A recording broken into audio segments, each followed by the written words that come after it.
दिंडोरी पालखेड लोखंडेवाडी जोपूळ मार्गे सिंहस्थ निधीमधून त्र्यंबकेश्वरकडे जाणाऱ्या बायपास रस्त्याचं काम भूसंपादन न करता सुरू केल्याच्या निषेधार्थ जोपूळ या ठिकाणी बाधित शेतकऱ्यांनी साखळी उपोषणाला सुरुवात केली आहे।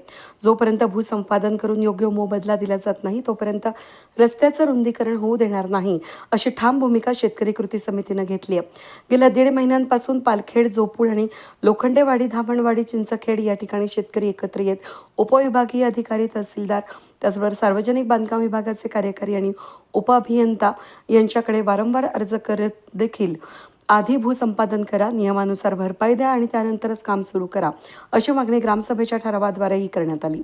मात्र या नोटिसांकडे प्रशासनाकडून दुर्लक्ष झाल्याचा आरोप शेतकऱ्यांनी केला आहे। या प्रकरणामध्ये मंत्री नरहरी झिरवाळ यांनी मध्यस्थी करत जिल्हाधिकाऱ्यांच्या उपस्थितीत बैठक घेतली। या बैठकीमध्ये सार्वजनिक बांधकाम विभागासाठी रस्त्याचे नकाशे भूसंपादनाचा तपशील देण्याच्या सूचना करण्यात आल्या होत्या। मात्र विभागाकडून केवळ संबंधित रस्ता जिल्हा मार्ग किंवा राज्य मार्ग कधी झाला आणि त्याची मानक रुंदी किती असते इतकीच माहिती देण्यात आली। भूसंपादनाबाबत कोणताही ठोस तपशील न दिल्यानं शेतकरी असमाधानी राहिलेत। त्यानंतर पुन्हा ग्रामसभा होऊन आधी भूसंपादन आणि भरपाई नंतरच रस्ता रुंदीकरण असा ठराव सर्व संबंधितांनी देण्यात आला असून यावरही कोणतीही कार्यवाही न झाल्यानं अखेर 3 जानेवारीपासून जोपूळला साखळी उपोषण सुरू करण्यात आले। या उपोषणाला शिवसेनेचे संपर्क प्रमुख सुनील पाटील, तालुका प्रमुख अमोल कदम यांनी भेट देत पाठिंबा दिला असून त्यांनी अधिकाऱ्यांशी संवाद साधून शेतकऱ्यांच्या मागण्यांवर सकारात्मक विचार करून न्याय देण्याची मागणी केली आहे। आंदोलनासाठी शेतकरी मोठ्या संख्येने सहभागी झाले।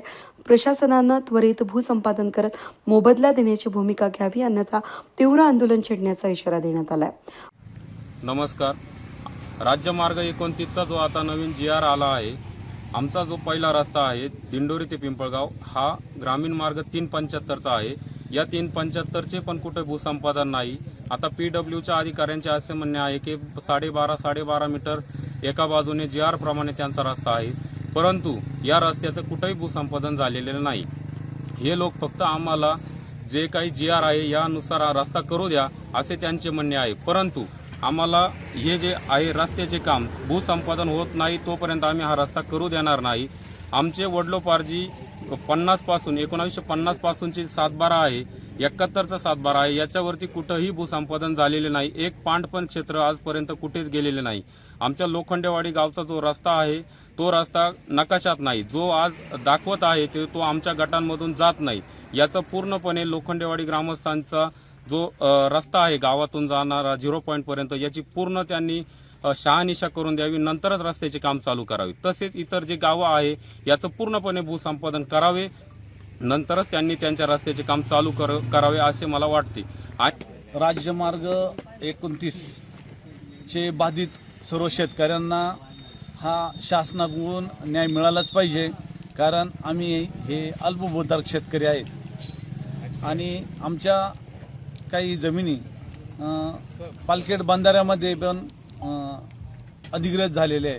त्यामुळे जे 29 क्रमांकाचे जे शेतकरी आहे ते अल्पभूधारक झालेले आहे आणि आमच्या जमिनी शासनाने सेक्शन 4 प्रमाणे नोटिसा पाठवून त्या अधिग्रहित करणं गरजेचे आहे आणि त्याप्रमाणे आम्हाला नुकसान भरपाई मिळणं गरजेचे आहे। आमच्या जमिनी ह्या अल्पभूधारक असल्या तरी त्या सुपीक जमिनी आहे, त्यामध्ये द्राक्ष पीक, फळबाग असे लावलेले, आंब्याचे झाडं लावलेले आणि आमची ही एकत्र कुटुंब पद्धती असल्यामुळे आमचा उदरनिर्वाहाचं साधन हे शेती हा प्रमुख आमचा व्यवसाय आहे। त्यामुळे आमच्या शेतकऱ्यांना हे नुकसान भरपाई मिळणं अत्यावश्यक आहे आणि गरजेचं आहे। म्हणून आम्ही असं म्हणतो की आमच्या ह्या वडिलोपार्जित जमिनी, ह्या वडिलोपार्जित जमिनीच्या हक्काचा मोबदला आम्हा सर्व शेतकऱ्यांना राज्य क्रमांक 29 मध्ये बाधित झालेल्या शेतकऱ्यांना मिळाला पाहिजे। हा हक्काचा आमचा मोबदला आहे, तो आम्हाला काही हरकतमध्ये मिळालाच पाहिजे। वेद न्यूजसाठी प्रतिनिधी सागर मोर, वणी।